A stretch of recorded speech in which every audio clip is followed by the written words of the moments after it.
What's up internet, Kevin here on TLD. Now as many of you saw last week, we unboxed Sony's PS4, and now that a full week has passed, it's time to bring you Microsoft's next-gen system, the Xbox One. So we went ahead and grabbed one at the midnight launch, and we're here to bring you its unboxing. So without wasting any more of your precious internet time, let's rip this thing right open.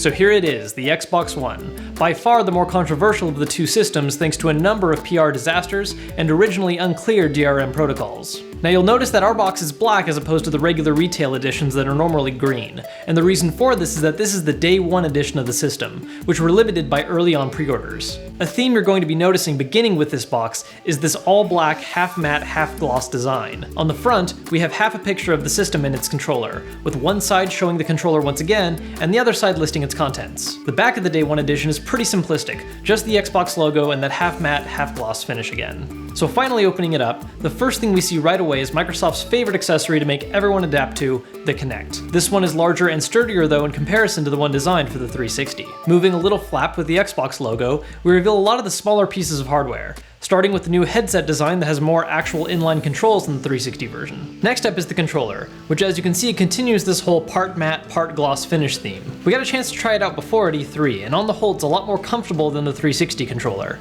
and features a lot of changes. One of the most noticeable ones, just looking at it now, aside from the general change in shape, is the way the batteries sort of tuck into the top rather than having that bump on the back. And this one did include some batteries to start us off with. You'll also notice that since this is the day one edition, the controller has the words day one edition printed right on it. Now last but not least, underneath this section is the HDMI cable for hooking up your system to your TV or monitor. Next up are a bunch of pieces of paper, the usual legal and safety jargon along with a 14-day trial of Xbox Live Gold. And unique to the day one edition, we get a little QR code that once we scan with the Kinect will unlock a special achievement. There's also the most expensive item in this whole group, a sticker.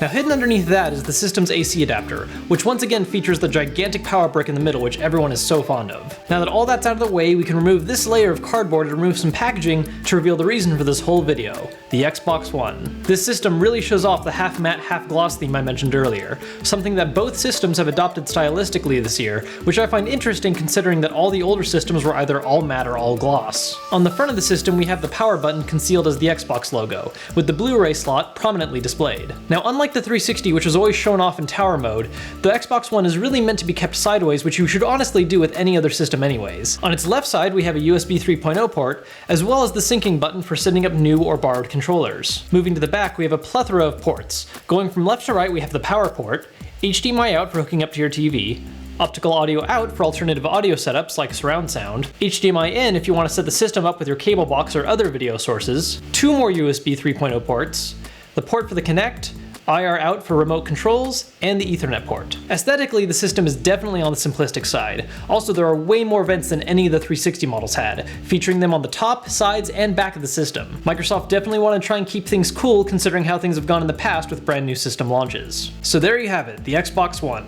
I'm going to set this thing right up now and jump into Dead Rising 3 first and foremost, but I also picked up an extra controller so Killer Instinct with friends is definitely going to happen later. Now if you guys enjoyed this unboxing, make sure to hit that like button to let us know, and if you want to grab an Xbox One for yourself, it's a bit difficult at the moment considering the season and the fact that it is a brand new system launch. We do have a link in the description to Amazon, which while they are currently out of stock, they will have ways to notify you if you want to see when they get them in stock. You can also follow us on Twitter on our main handle @TLDtoday, where we'll be giving updates whenever we can. If you're not one of our subscribers yet, you need to be one now because we have a lot more content on the way, including a final comparison of the PS4 and Xbox One once I've spent some more time with each system. Until then, I'm Kevin, you've been watching TLD, and we'll see you next time.